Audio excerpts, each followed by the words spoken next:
সবকিছু আমাদের কাছে আসে, প্রাণপণ চেষ্টা করে। ভাই আমাদের তো পালাবার পথ নাই, আমরা যেদিকে যাই ঝুলাবে, এটা হচ্ছে রিয়েলিটি ভাই। আপনি এমন জায়গাতে আমার নিয়ে আইলেন, এই ছেলে আমার 3 জেনারেশনের ছোট ছেলে মানুষ, তার সাথে আমি মুক্তিযুদ্ধ আদর্শ বাম ডান কিছুই থাকবে না, সব মিলেমিশে করতে হবে। শুধু এদেরকে নেতা ওরা বুঝবে কয়েকদিন পরে। ওই যে এরা যেমন 6 মাস পরে বুঝছে যে একটা মুক্তিযুদ্ধ ছিল, তাদের নেতা মাহফুজ আলম বলছে 6 মাস লাগবে না, তারা 1 মাস পরেই বুঝবে আরো কি কয় এরা। আমি এই কথাটা বলে দিলাম, বাবারা তোমরা ভালো থাকো। এর আগে কোনো মহান নেতার সাথে আমি বসি না, আমি আগে জানলে মহিউদ্দিন সাহেবরে আমি অন্য কিছু বলতাম। শুনো তুমি কথাটা, ফাউন্ডেশন কি বুঝায়? একটা বিল্ডিং এর ফাউন্ডেশন, বাংলাদেশের ফাউন্ডেশন কি? বাংলাদেশ নামটা কিভাবে হলো, কিসের মধ্য দিয়ে বাংলাদেশ? এটা তো নামটা ছিল পূর্ব পাকিস্তান, এটা বাংলাদেশ হলো কেমনে? তুমি 47-কে বলতেছো আজাদির যুদ্ধ, আজাদির যুদ্ধ তো 52 সনে শেষ হয়ে গেছে। 52 সনে এসেই তো স্লোগান হয়ে গেল আমার মায়ের ভাষা কেড়ে নেওয়া যাবে না, যখন পাকিস্তানিরা পাঞ্জাবিরা আমাদের ভাষা কেড়ে নিতে চাইলো। মাত্র 5 বছরের মাথায় তো সব শেষ হয়ে গেল। এরপরে 52 থেকে যে তোমার সাথে কি বলবো, 69, 71, তোমার বাবার জন্ম কত সনে আমি জানি না, আরো পরে হবে, আমার চেয়ে ছোট হবে তোমার বাবা। তুমি একটা কথা মনে রাখবার চেষ্টা করো, ইতিহাস বাদ দিয়া বাংলাদেশের এই যে 62, 64, 66, 69, 71 বাদ দেয়া শুধু তোমরা এসে একটা আন্দোলনের জয়লাভ করে ফেলছো এবং আন্দোলনের মাথায় তোমরা দাঁড়াইছো। এই ফসলটা কিন্তু বপন করছে জমির মধ্যে বিএনপি সহ বিরোধী দল, বীজ ফলাইছে বিরোধী দল, চারা লাগাইছে বিরোধী দল, আলিবাজ দিছে বিরোধী দল, ধান হলুদ করছে, পানি দিছে বিরোধী দল। তোমরা এসে 1 মাসে কাইটা দিছো, 1 মাসে কাইটা দিয়ে তোমরা মনে ছোট প্রশ্ন করতে চাই, আপনি যাদেরকে বলতেছেন ওরা এসে কাইটা দিছে, ওরা না আসলে আপনারা কি কাটতে পারতেন? একদম একদম, হয়তো আরো 15 দিন পরে হইতো, আরো 1 মাস পরে হইতো, কিন্তু হতো না। কে বলছে? আমার সন্তানের মতো। আমি যখন ছাত্রলীগের প্রেসিডেন্ট 80 সনে, ওই সময় ও জন্মগ্রহণ করে নাই। আমি 80 সনে ছাত্রলীগের প্রেসিডেন্ট, 83 পর্যন্ত এরশাদ বিরোধী আন্দোলনের আমি প্রধান নেতা। যেদিন জয়নাল জাফর মুজাম্মেল কাঞ্চন দীপালিসা আমি প্রধান নেতা, আমি একা বক্তৃতা করছি। এগুলো তো এদেরকে বলে লাভ নাই তো, এইসব কথা। তুফাইল আহমদরা কারা, শাহ মুয়াজ্জেমরা কারা, নূরে আলম সিদ্দিকে মুক্তিযুদ্ধ কারা করছে? এরা কি আন্দোলন সংগ্রাম করে? এরা কি আন্দোলন করে কইছে আমাকে মন্ত্রিসভায় নেও আর আমার কথায় রাষ্ট্র চলবো? এরা তো এখন গ্রামে গ্রামে বৈশা থাকে, ওই যে সমন্বয়কের নামে জেলায় জেলা কি করতেছে তারা। এখন দল করবে, আমি তাদেরকে অভিনন্দন জানাই রাখলাম, বাবারা একটা দল করো, তোমাদের দল অনেক বড় হোক, সব মানুষ তোমাদেরকে ভোট দেখ, তোমরা মানুষের কাছে যাও, গিয়া তোমরা দেশ চালাও। কিন্তু আমাদেরকে নিয়ে, আমাদের মুক্তিযুদ্ধ নিয়ে কটাক্ষ করিয়া যা ইচ্ছা তা বলবা যে আমরা মাপ চাইতে হবে, এখন মুসলমানরা আল্লাহর কাছে মাপ চাইতে হবে, মুক্তিযুদ্ধের এই কথাটাও আমাদেরকে সহ্য করতে হবে। এবং এই কথার পিছনে জামাত ইসলাম নাই, এটা আমাকে ধরতে হবে। রে কে বলছে? জামাত ইসলাম সবকিছুর পিছনে আছে। যেখানে তোমরা বলো শিবির আছে, সমস্ত কিছুর পিছনে। তবে একটা কথা তোমাদেরকে বলি, এই দিন কিন্তু দিন না, this is not the last. এই মুভমেন্টে লাস্ট মুভমেন্ট না, কিন্তু এই গেমটা কিন্তু ফাইনাল গেম।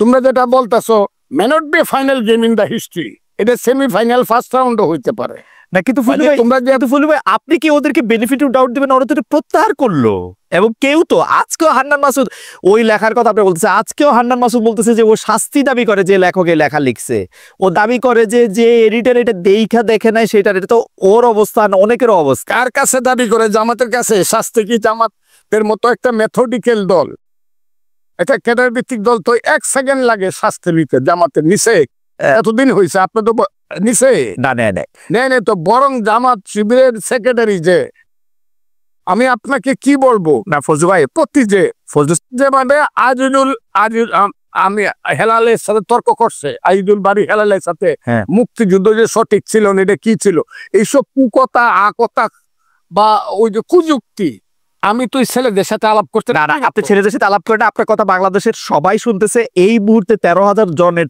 বেশি এতে লাইভ দেখেছে। আপনি আমাকে একটা কথা বলেন, আপনি বাংলাদেশের একজন, মানে আমি কি বলবো, সবচেয়ে সাহসী মুক্তিযোদ্ধাদের একজন কমান্ডার। আমাদের যে 54 বছর পরে আইসা মুক্তিযুদ্ধের গুরুত্ব ওদেরকে বুঝাইতে হইতেছে, আপনি যাদেরকে 2 প্রজন্মের পরের 3 বছর প্রজন্মের পরে, আমারও 2 প্রজন্মের পরের যাদেরকে এটা বুঝাইতে হইতেছে, এর জন্য কি আমরা দায়ী না? আমরা মুক্তিযুদ্ধটাকে কোন জায়গায় নিয়ে গেছিলাম?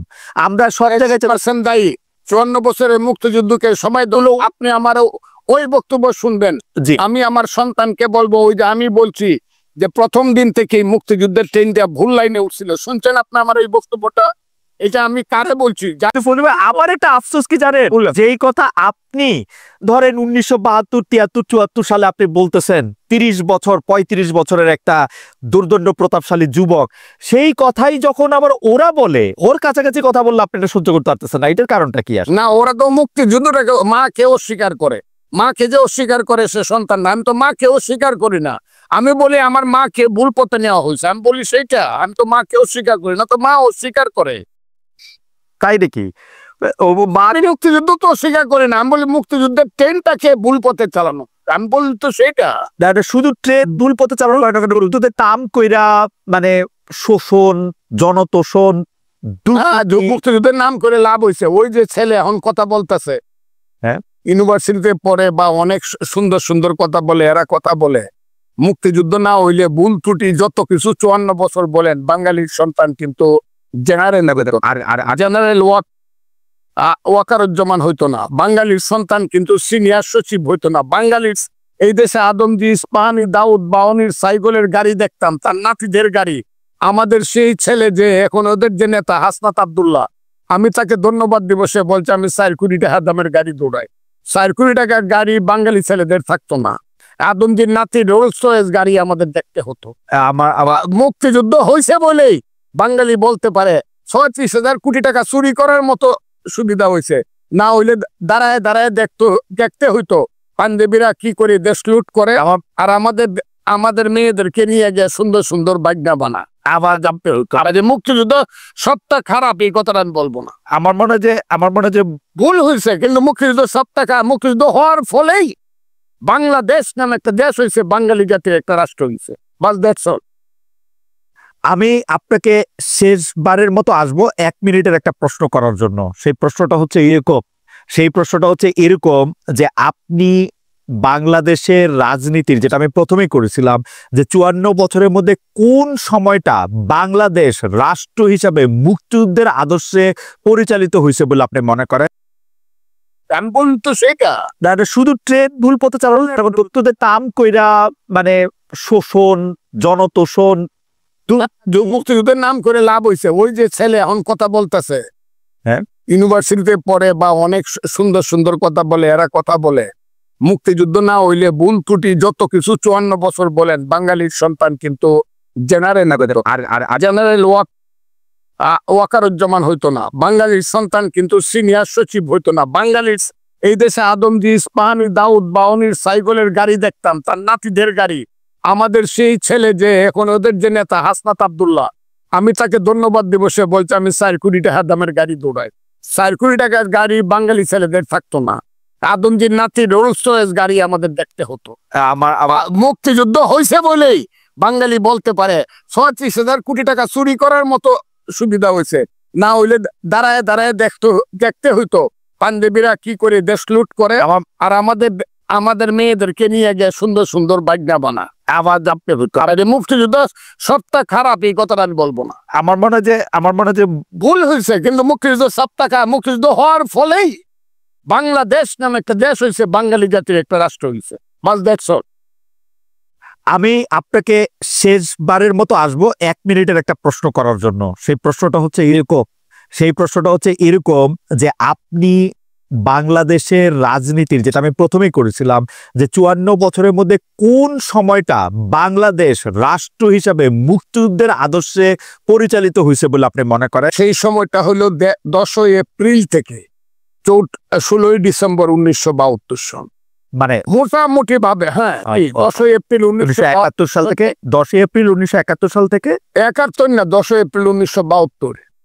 মুক্তিযুদ্ধের পরের কথা বলছি আমি, ওকে থেকে 4টা এবং আলটিমেটলি 16ই ডিসেম্বর পর্যন্ত মানে ওই পথে মুক্তিযুদ্ধের পথে দেশটা চলছিল। কেন? ওকে তখন 309 ঘন্টা হুম বিতর্ক করে বাংলার শ্রেষ্ঠ সন্তানেরা, আবারও বলছি বাংলার শ্রেষ্ঠ সন্তানেরা, আবারও বলছি হুম বাংলার শ্রেষ্ঠ সন্তানের একটা সংবিধান করছিল, যেটা পৃথিবীর শ্রেষ্ঠ সংবিধানের একটা হিসাবে পরিগণিত হতো। পরে এটা নষ্ট হয়েছে। এই সংবিধানটাকে আবার আমার মাসুদ বাবারা এইটা একদম এটা কি বলছে কবর দিয়ে দিতে চায়। বিরোধিতা তো একটু এমনি করি না। হুম এই শ্রেষ্ঠ ওই সময়টা 16 এর পর থেকে যা হয়েছে, 16 ডিসেম্বরের পরে 7ই মার্চ আসছে 73 হুম ভোট হয়েছে 39টা সিটে। ওই সরকারের আমলেই 39টা সিট আমার মনে হয় এই ফজলুবের কথা শোনা খুবই মানে কি বলবো, খুবই আকর্ষণীয়, খুব চমৎকার, শুনতে ইচ্ছা করে শুধু, কিন্তু সময় নাই, আমাদের শেষ করতে দিচ্ছে। কিন্তু 72 সংবিধানটা আপনি সত্যি পৃথিবীর সর্বশ্রেষ্ঠ সংবিধানগুলির একটা মনে করেন? সর্বশ্রেষ্ঠ বলে নাই তো, সবচেয়ে ভালো সংবিধান ছিলেন, সবচেয়ে ভালো সংবিধান না শ্রেষ্ঠ সংবিধানে। আচ্ছা, শ্রেষ্ঠ সংবিধানে একটা ওই 70 অনুচ্ছেদ থাকা সত্ত্বে প্রধানমন্ত্রী 70 অনুচ্ছেদ আমি আপনাকে বলি, হ্যাঁ 70 অনুচ্ছেদ তখন বাস্তবতায় তৈরি তো অনেক সময় লাগবে। 70 অনুচ্ছেদ তো তৈরি 54কে 55কে 56 সনে ওই যে এমপি এমএলএ হইয়া ভোট কেনাকাটা করে যেভাবে প্রতি 24 ঘন্টায় একবার সরকার বদল হইতো, সেই তিক্ত অভিজ্ঞতা থেকে কিন্তু 70 এটা আপনারা বলেন বহুবার, এটার বহু রকম রেমেডি সারা পৃথিবীতে আছে, আপনারা ওইটার দিকে আপনারা জান নাই। যাই হোক, আমার কাছে 70 আমি সমর্থন করি না বললাম। আমি 72 সংবিধানে ফজলু, আপনি খালি 72 সংবিধানে আপনার সাথে আমি আলাদা করে একদিন কথা বলবো না। হাওয়েভার আসলে আপনি মানে একটু আপনার সাথে কথা বলতে একটু প্রস্তুতি নিয়ে আসা উচিত, একটু সময় নিয়ে আসা উচিত। সেই জন্য আমি একটু প্রস্তুতি আর সময় নিয়ে 72 সংবিধানটা নিয়ে আপনার সাথে আপনি একদিন কথা বলবো না।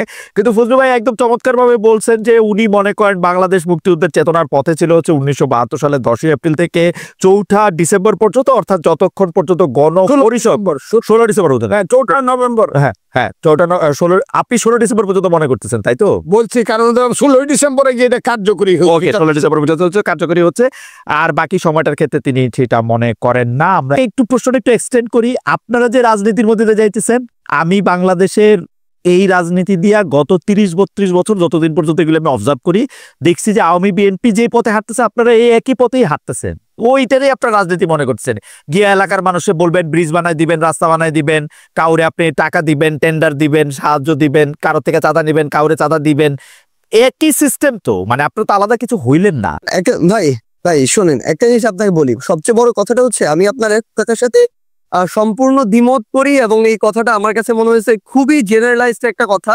আপনি একটা কথা যেটা রনি ভাইকে বলছেন যে আওয়ামী লীগের দেয়া ছাঁচে বৈষম্য বিরোধী ছাত্র আন্দোলন চলতেছে। ভাই একটা কথা আপনাকে স্পষ্ট করে বলি, সবচেয়ে বড় কথা হচ্ছে বৈষম্য বিরোধী ছাত্র আন্দোলন কোন একজন স্টুডেন্ট কোন একটা কাজ করছে, কোন একজন সাধারণ নাগরিক একটা কাজ করছে, বৈষম্য বিরোধী ছাত্র নাম ভাঙায় করছে, সমন্বয়ক শব্দটা নাম ভাঙায় করছে, তার মানে সেই দায় এই বৈষম্য বিরোধী ছাত্র আন্দোলন নিবে, এটা কোনোদিন হইতে পারে না। আমরা আমাদের জায়গা থেকে সবচেয়ে বড় যে জিনিসটা দেখছি যে এই পুরো যে আপনি যে সিস্টেমটা কথা বলতেছেন, কালচারটা কথা বলতেছেন, এইটা বৈষম্য বিরোধী ছাত্র আন্দোলন বলতে আপনারা যাদেরকে চেনেন ফেস হিসেবে এই মানুষগুলো এটার জন্য সবচেয়ে বেশি স্ট্রাগল করে যাইতেছে। এই পুরো বাংলাদেশের নতুন যে সংস্কার প্রক্রিয়া, এটার জন্য সবচেয়ে বেশি স্ট্রাগল করে যাইতেছে।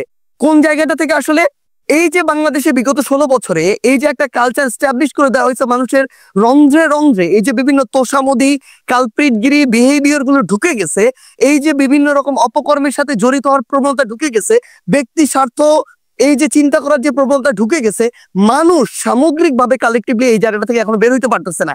মানুষ এখন প্রত্যেকদিন 100টা তদবির নিয়ে আসে, মানুষ এখনো তাদের জায়গা থেকে নিজেরটা দেখে শুধুমাত্র যে আমি ট্রান্সফার নিয়ে আজকে যদি ভোলা থেকে ঢাকায় যাই আমার ফ্যামিলি একটু ভালো থাকবে, কিন্তু ঢাকার যে ফ্যামিলিটা বরিশালে যাবে তার কি হলো সেটা মানুষ চিন্তা করে না।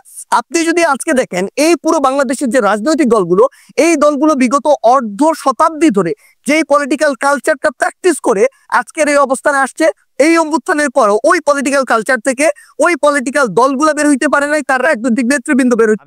ভাই শেষ করে একটু ভাই, আমরা তো চোখের সামনে থেকে দেখতেছি, আপনাকে বলি ভাই আপনি তো বাইরে থেকে দেখতেছেন, আমরা চোখের সামনে থেকে দেখতেছি। আপনাকে বলি আজকে এই যে এত এত রক্তের উপরে দাঁড়িয়ে, খুনের হত্যার উপরে দাঁড়িয়ে, লাশের উপরে দাঁড়িয়ে এই যে সরকার, আমরা তো সরকারের সরাসরি নাই, কিন্তু আমরা সরকারকেও দেখতে পাচ্ছি, মাঠকেও দেখতে পাচ্ছি। আমাদের সবচেয়ে বড় যে সুবিধাটা হয়েছে, মানুষের না আসল চরিত্রটা আমরা দেখতে পাচ্ছি। বড় বড় রাজনীতিবিদ, বড় বড় সুশীল, বড় বড় শিক্ষাবিদ, বড় বড় মিডিয়া ব্যক্তিত্ব, এগুলো আপনার সামনে যতটা ভদ্র যেভাবে প্রেজেন্ট করে, ভিতরে এক একটা কালপ্রিট এবং ভণ্ড। এরা ভিতরে ভিতরে নেগোসিয়েশন করে, ভিতরে ভিতরে এরা তদবির করে, ভিতরে ভিতরে এরা আগের কালচারটা এস্টাবলিশ করার জন্য মাঠে তাদের ছেলেদেরকে পাঠায় চাঁদাবাজি করে, উপরে এসে বলে কে ওখানে চাঁদাবাজি করতে গেছে। এই যে রাজনৈতিক দলের বড় বড় যে নেতাকর্মীগুলো, তারা যদি মাঠ পর্যায়ে বাংলাদেশের বড় রাজনৈতিক দলগুলো সহযোগিতা না করে, তাদের যারা কর্মী তাদেরকে তলে তলে ওই ভিতরে পাঠায়, আবার উপরে উপরে। আজকে আপনি দেখেন কেন আওয়ামী লীগের বিচার হইতেছে না। আওয়ামী লীগের বড় বড় নেতা কর্মীগুলোকে শেল্টার দিয়ে রাখছে। আমি বলি, জেলা আওয়ামী লীগের সাধারণ সম্পাদক সভাপতিকে শেল্টার দিচ্ছে জেলার অন্য কোনো বড় রাজনৈতিক দলের সভাপতি সাধারণ সম্পাদক। This is the bitter truth. এই শেল্টার দিতেছে টাকার বিনিময়ে, এই শেল্টার দিতেছে ম্যান পাওয়ারের বিনিময়ে, অথবা এটা চিন্তা করতেছে আজকে থেকে 5-10 বছর পরে তার যদি খারাপ সময় আসে সে তাকে সাথা দেয়। একটু জাস্ট সেটা ফিনিশিংটা। আচ্ছা, ফিনিশিং তো সবচেয়ে বড় কথাটা হচ্ছে বৈষম্য বিরোধী ছাত্র আন্দোলন বলতে যে 3 জন ওইখানে সরকারি উপদেষ্টা কিংবা মাঠে যারা আছে, অ্যাকচুয়ালি যারা স্পিরিটটাকে ধারণ করে, ভাই 5 তারিখের পরে বৈষম্য বিরোধী ছাত্র আন্দোলন হইছে নতুন করে এই সংখ্যাটা বেশি, তারা এই নাম ভাঙায় খাইতেছে আরো বেশি।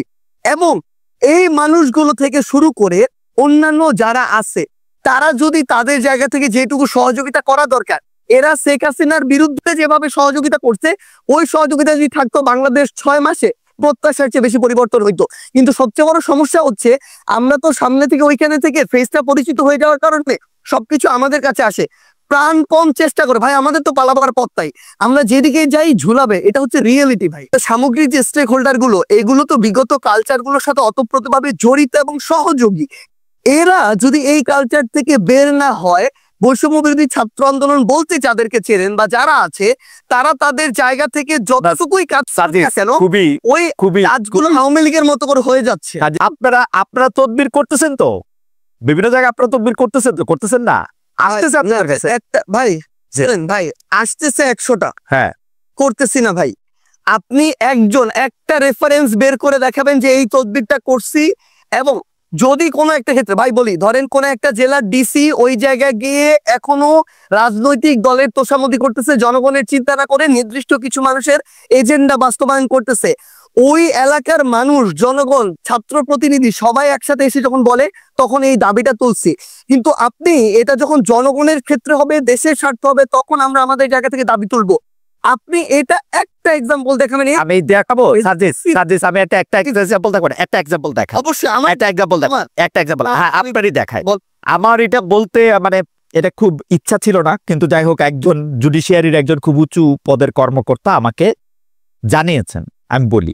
সেটা হচ্ছে আপনার বাবার তদবিরের কারণে নিয়োগ বন্ধ করে দেওয়ায় পঞ্চগড়ের জেলা জজ আর চিফ জুডিশিয়াল ম্যাজিস্ট্রেটকে মিনিস্ট্রিতে অ্যাটাচড করা হয়েছে।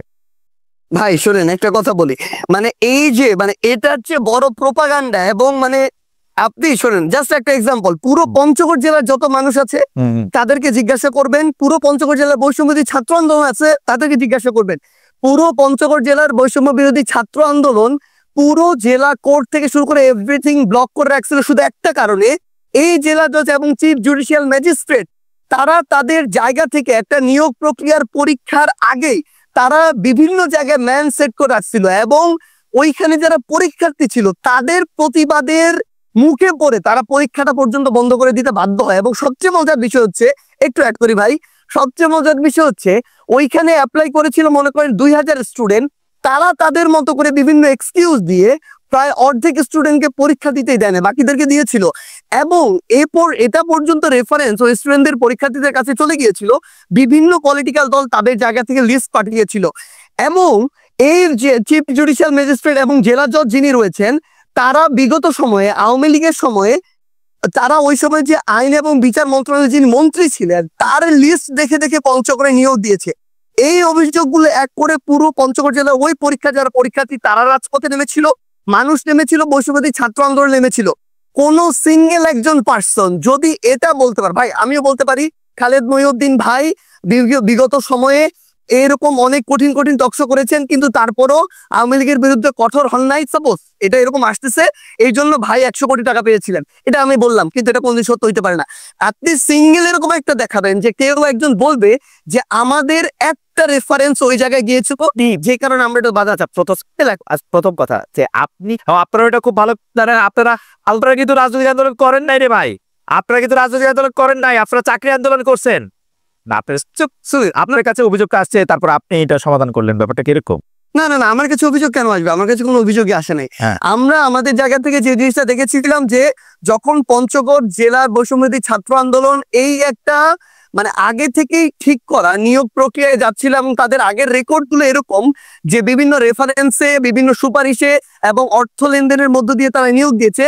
পুরো বৈষম্যবিরোধী ছাত্র আন্দোলন শুধু না, পুরো পঞ্চগড় জেলা জজ কোর্ট জানি, যত অ্যাডভোকেট আছে সবাই আচ্ছা ঠিক যে তারা এগুলোর সাথে জড়িত। ভাই শেষ করি তো, তখন যখন তারা এই আন্দোলনে নামে, সেই জায়গার জেলা প্রশাসক থেকে শুরু করে জেলা পুলিশ সুপার এবং অন্যান্য যারা, ইভেন আইন এবং বিচার মন্ত্রণালয়ের যারা যিনি দায়িত্বে রয়েছেন সচিব হিসেবে বা অন্যান্য হিসেবে, তারা তাদের জায়গা থেকে এই বিষয়টি শুধু আমাকে বলেছিল যে এইটুকু যেন দেখা যায় যে স্টুডেন্টরা যেন ওখানে ভাঙচুর না করে বিচারিক প্রাঙ্গণে, সেই জায়গাটিতে আমরা আমাদের জায়গা থেকে বৈষম্যবিরোধী ছাত্র আন্দোলনকে বলেছিলাম তারা তাদের যৌক্তিক আন্দোলন চালিয়ে দেয়, কিন্তু তারা যেন কোনো ভাঙচুর প্রক্রিয়া দেখে, এইটুকু। ঠিক এটা হচ্ছে প্রশাসনিক বিষয় ভাই, কিন্তু না খুবই আমার মনে হয় যে একটা কথা অ্যাড করতে হবে ভাই, বলেন একটা কথা অ্যাড করতে হবে, সেটা হচ্ছে সবচেয়ে বড় বিষয় হইতেছে কি ভাই, কিছুদিন আগে আমি এরকম দেখছিলাম সোহরাওয়ার্দী মেডিকেলে একটা প্রেসক্রিপশনে লেখা সমন্বয়ক সার্জিস আলমের আত্মীয়, বাড়ি হচ্ছে নাটোর না পাবনা, এরকম কিছু একটা জায়গা। আমার 14 গোষ্ঠীতে ভাই এখানে কেউ নাই। এখন অল্প কিছু নাম যেহেতু সবাই জানে, এই নামগুলোকে বিভিন্নভাবে ব্যবহার করা হয়। যখন দেখতেছে তার প্রত্যাশিত কিছু একটা হচ্ছে না, তখন যাকে তার সন্দেহ হচ্ছে তার বিরুদ্ধে এরকম এলিগেশন দিয়ে দিচ্ছে। কিন্তু এটা যখন ভাই একটা জিনিস শুধু বলি, এটা যখন আপনি আপনার জায়গায় এরকম, আপনি ভাই আমাদের কাছে অনেক রেসপেক্টেড, একদম সোজা বাংলা কথা বলি ভাই, সো সেই জায়গায় যখন এরকম একটা কথা চলে আসে, কেউ একজন বললো ওইটা এরকম একটা মেইন স্ট্রিম জায়গায় চলে আসে, এটা খুবই অপ্রত্যাশিত। আর আপনাকে যদি অফিসের কথা এবং এই কথাটা বলি ভাই, আমি আমার জেলায় এ পর্যন্ত 8,000 কম্বল দিয়েছি ভাই, এই টাকাটা কোনো চাঁদার টাকা না। এই 8,000 কম্বল আমি যদি ওই মানুষগুলোর সাথে যোগাযোগ করে না নিতাম, ওই মানুষগুলো অন্য কাউকে দিত। বাংলাদেশে এরকম অন্তত কয়েক হাজার মানুষ আছে যারা প্রত্যেক বছর 10-20 হাজার কম্বল বিভিন্ন জায়গায় দেয়। আমি এর মধ্যে মনে করেন 10 জন মানুষের খোঁজ পেয়েছি বা খুঁজে বের করেছি। আমি ওটাতে যাচ্ছি ভাই, আমি তাদেরকে বলেছি যে ভাই আমার পঞ্চগড়ে প্রচন্ড শীত, আপনি যদি আমাকেও 1,000 দিতেন, আমি আমার মাধ্যমে বিতরণ করতাম, তাহলে ভালো হতো। তারা দিয়েছেন, এইটুকুই কম্বলের বিষয়। 2 নম্বরে আসেন ভাই রূপায়ণ টাওয়ারের বিষয়। ভাই একদম স্পষ্ট কথা বলি, বাংলাদেশের রাজনীতি করতে বিগত রাজনৈতিক দলগুলো যেই লেভেলের টাকা খরচ করার কালচার তৈরি করেছে, একদম মানে কালো টাকা দিয়ে, সেটা যদি কন্টিনিউ হয় আমাদের দ্বারা বাংলাদেশের রাজনীতি করা সম্ভব না, একদম ক্লিয়ারলি বলে দিলাম। আমরা আমাদের জায়গা থেকে ভাই একটা ফাউন্ডেশন করার প্রসেস অলমোস্ট শেষের দিকে। এই ফাউন্ডেশনে ওপেন ফান্ডিং হবে দেশের এবং দেশের বাইরের। আমরা আমাদের জায়গা থেকে আমাদের ম্যানিফেস্টো তুলে ধরবো পুরো পৃথিবীর মানুষের সামনে। আমরা যদি আমাদের রাইট ট্র্যাকে থাকি তারা ফান্ডিং করবে, যদি না থাকি তারা ফান্ডিং করবে না। এবং আপনি যে এই গাড়িটার কথা বলছেন ভাই, আমি আপনাকে বলি, আপনি যদি দেশে থাকতেন না, আপনি এতদিনে আমার অন্তত 5 দিন কল পাইতেন যে ভাই মহিউদ্দিন ভাই আপনার তো হচ্ছে 2টা গাড়ি আছে, আমাকে একটা গাড়ি একটু 3 দিনের জন্য দেন বা 1 দিনের জন্য দেন, ড্রাইভার এবং গাড়ি আপনার, তেলটা আমি দিব ভাই। আমি ভাই লিখে দিতে পারি, আপনি খালেদ মহিউদ্দিন ভাই আপনার 2টা গাড়ির মধ্যে একটা গাড়ি একদিনের জন্য আমাকে দিতেন। এরকম আমাদের বাংলাদেশে এই অভ্যুত্থান পরবর্তী সময় হাজার হাজার মানুষ আছে ভাই, যে 16 বছর পরে একটু হাফ ছেড়ে নিঃশ্বাস নিচ্ছে। এই মানুষগুলোর ওই সামর্থ্যটুকু আছে। এই মানুষগুলো এখন লক্ষ লক্ষ কোটি কোটি টাকা তাদের উপর